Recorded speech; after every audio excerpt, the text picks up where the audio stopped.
Ira, you mentioned earlier that if they were to lose to Wake, and let's say it's bad, you do think they would pull the trigger?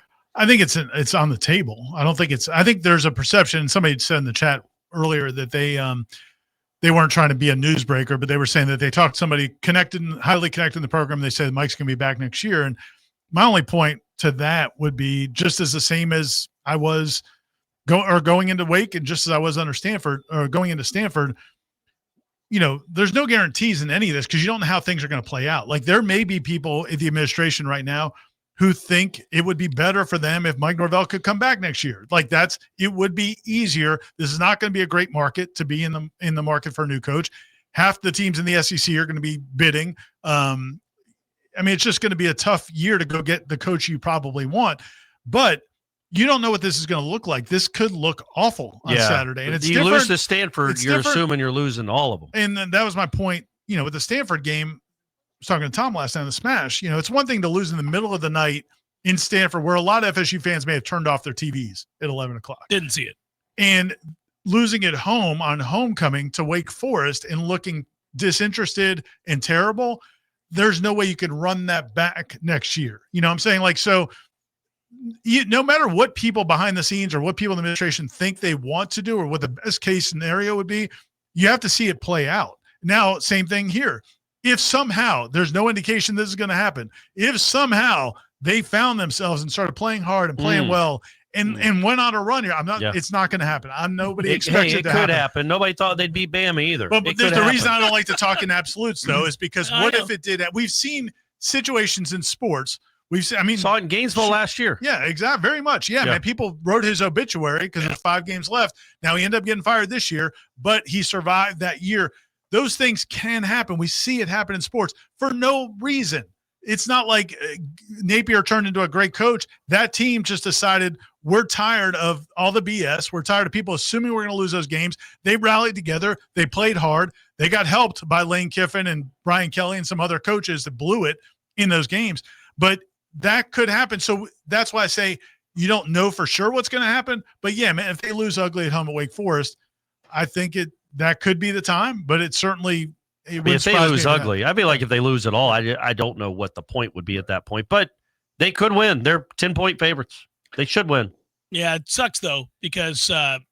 But even if he does, that doesn't mean you're guaranteeing he's coming back. No, you still got at Clemson, you got at NC State, and at Florida. Yeah, and Virginia Tech at home might be. Yeah. No, there's a lot of losses still to come, I'm sure. I don't see the evidence that there's not. And if I'll be honest with you, he could win the next 3 games. I still want him gone. I don't care. It's done. That guy is not going to get you to where you want to go. So one of the things that we were talking about also on the Smash last night. It's fresh on my mind. I had been out of the game for a week. You were. Nobody was talking to me. Yeah. I was just talking to Kim, and Kim didn't care. She's like, "What are you talking?" She was spinning yarn. I'm just giving her my takes, one after another. Yeah. I would like to see them, whatever they do, whoever they bring in, I would like them to really look at how you build a football program, because I do think that the game has changed so much. The sport has changed so much that just assuming these football coaches can figure it out. Like, do we know James Franklin's figured it out? No. Do we know? We don't know that Lane Kiffin has or right. Jimbo or Brian Kelly or anybody you want to throw out there. We don't know any of them. And a lot of those coaches that Kirby and Ryan Day, a lot of those coaches were already, it was rolling when things changed. They had it established. Well, they had that Kirby, pipeline. But Brian Day was. I mean, UJ Kirby was just. I thought you said it was rolling. Yeah, it was rolling. I'm not saying when he got the job. I'm saying when all the changes happened. I'm sorry. I was like, Georgia wasn't rolling I'm saying when the portal and NIL came in, they were already they were already good. Building a program in this climate, in this era, with what's going on, I think you need really a holistic approach, as Michael often likes to say. Holistic. I really think you need to look at everything and maybe look at your staffing across the board, even outside of the football coaching staff, not just assume. That's what I want. My biggest thing is whoever they hire, don't just assume that a football coach is going to figure out all that stuff, because I think if you look around, there's a reason that all these coaches are getting fired. This is a ridiculous situation. And everybody's just kind of kept the staffing kind of the way it always was. I agree with you. I think it's changing right before our very eyes. I think it's going to be an interesting thing to vet and try to figure out how to get out in front of. I don't know, in my opinion, whether or not this current athletic director is at the forefront of any of this. I'm not sure he should be allowed to make the next decision. A lot of people look at me cross-eyed when I say that. The things I hear make me uncomfortable, and I would take the time to vet him as well. I mean, that's fine. I mean, I think they need to look at everything. Yes. But what I'm saying is, even whoever the AD, I don't know that the AD can be the person that's the GM of the football absolutely program. not. But that's at every school. Right. That's not a Florida State specific thing. So that to me, that is, and if you have a window here, because you've been in 3 years, things are about to get real. You know, when the contracts come up for the Big Ten and then the SEC, you need to be positioning yourself.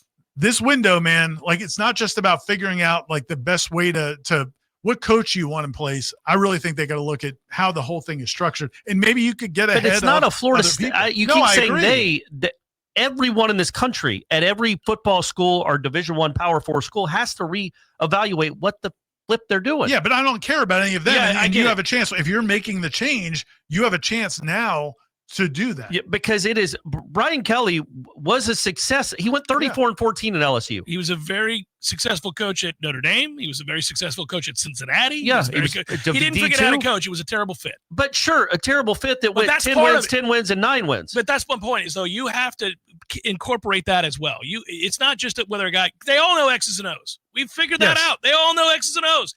Do you fit? Is the culture right?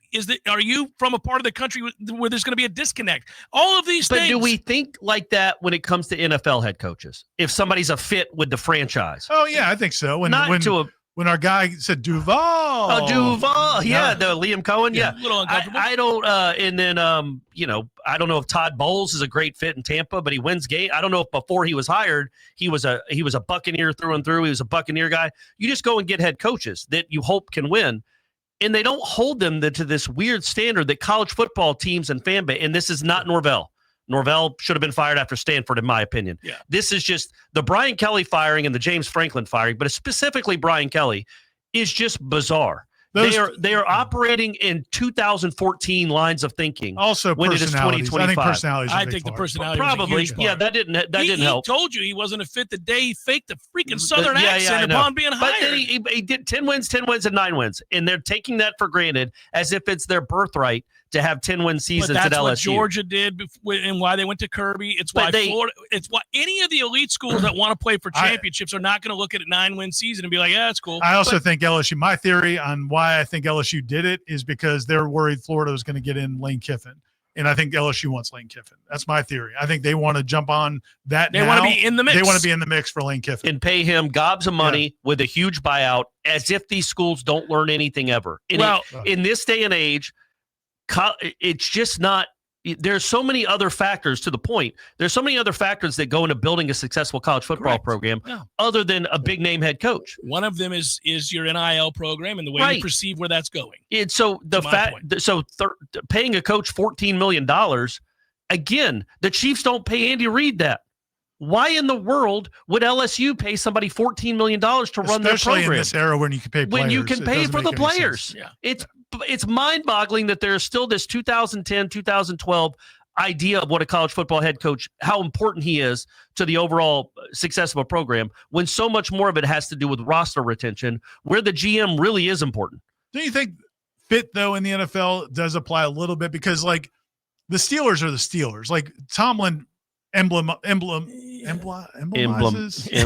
He embraces their tradition, but he also embodies as well. Embodies, maybe? Embodies, yes. But anyway, is emblematic. Like if the Steelers tried to roll in Mike McDaniel or even Pete Carroll. You can't have a fake drug dealer on the sidelines in Pittsburgh, buddy. What are you doing? Or fine, even Pete Carroll or somebody like that. Like, I do think there is a fit even at the NFL. I think so too. But you find that out in the interview process. I mean, you got to figure out, is this going to work? Is this guy a fish out of water? Is this something we can have around here?